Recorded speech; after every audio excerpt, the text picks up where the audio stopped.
Hello, I'm Jake Steventon. I'm a senior aquarist at the Tennessee Aquarium, and I'm about to feed our Sandbar Sharks. I have here two different kinds of food. This is a little tunny or a bonita, and this is mackerel. And I'll be offering that to our two Sandbar Sharks. And we are doing a training program with our Sandbar Sharks, where we have them swim through this tunnel to get their food. I don't do it with them every time, but I do it with them some of the time. Well, I'm feeding the sandbars over here. You see Danny is feeding the sand tiger sharks over there. We've got Sandy throwing out food for the jacks in the middle of the tank. And then all the way down at the far end, we've got a couple of volunteers feeding the stingrays for us. And while all of this is happening, we also have some feeding tubes that are shooting little pieces of seafood all the way down to the bottom for our small fish.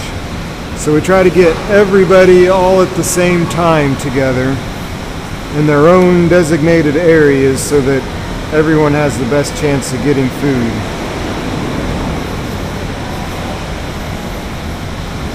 And so now what I do is the sharks have to swim from our right to left through the tunnel to get their fish. Sometimes it takes them a little while to get ready, decide they want to do it. This is number 2. There are 2 sandbars. We call them number 1 and number 2. I can tell it's number 2 by looking at her dorsal fin. She does not have a white spot on the very tip of her dorsal fin like number 1 right here does. Just at the very top of her dorsal fin, which is that fin up on her back, there's a little white spot on number 1 and not number 2. So they'll probably circle around for a little while, kind of check out the tunnel before they decide they're ready to eat.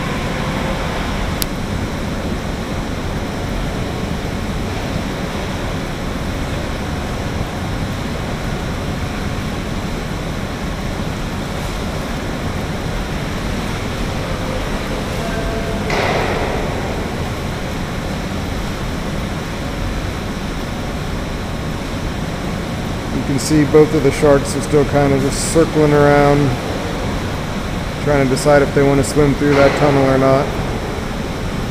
The reason we started doing this tunnel was because ultimately we want to train them to swim through that gate right there and into that acclimation pool, so that if we ever need to move them somewhere else or have the vet work on them, we can isolate them in there, in that system that's only about 3.5 feet deep, versus having them out here in this big tank that's 32 feet deep.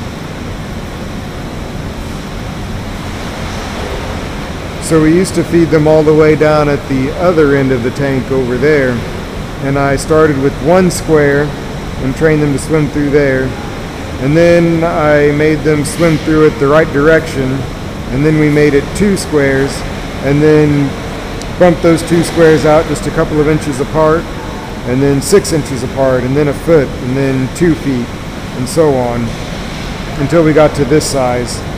And we made it this size because it's the same dimensions as that gate, and it's as deep as that dive platform is long. You can see there are some stairs going down into the water right there, and then there's a platform that's black. I don't know how well you can see that. That's where our scuba divers get in and out of this tank every day.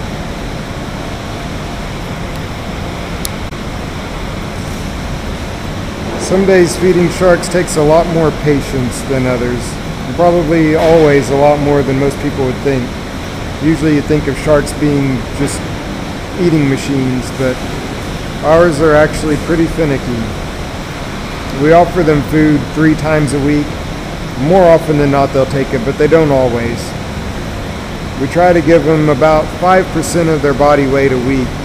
That seems to be kind of a magic number, and that it keeps them full enough that they don't feel the need to hunt their tank mates, but not so much food that they're getting morbidly obese or too terribly overweight.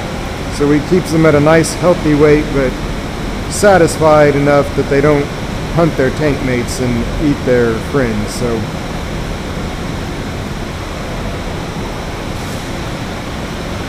we also don't always offer the same kinds of food.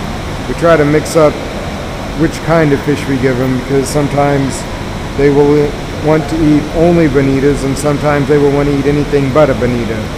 So you never really know what their mood is going to be like, so we try to mix it up and give them a good variety. Variety is the spice of life, after all. So here you can see number one swam through the tunnel and she got herself a fish. It always takes a while to get that first time through, but once one of them does it the first time, usually they start coming around again pretty quick.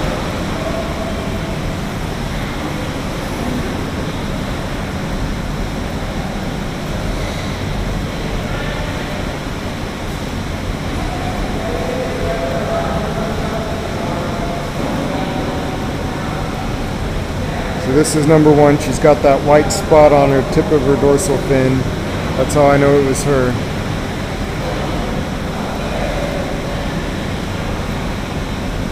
And I keep track of which one eats how much of which kinds of fish.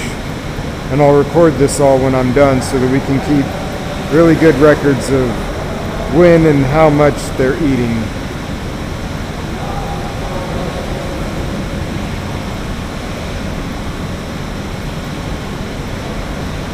And just like with the sea turtles, by feeding them this way, it allows me to look them over really closely and make sure everything is all right. If anything unusual, they're acting funny, or something looks out of the ordinary, I'll make a note of that on the feeding log, and if necessary, I will tell our veterinarian and have him come check them out.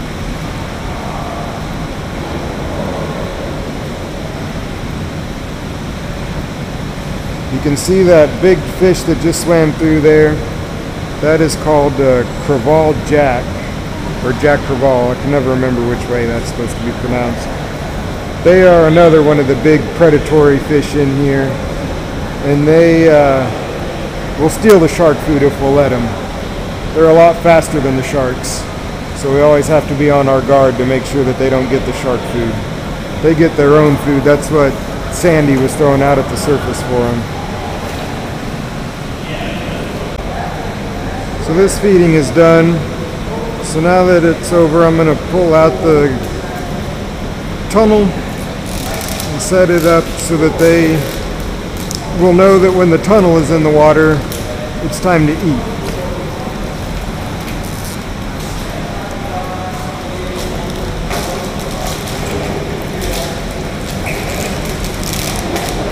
So that'll sit right up here on top of the tank until it's time for them to train again.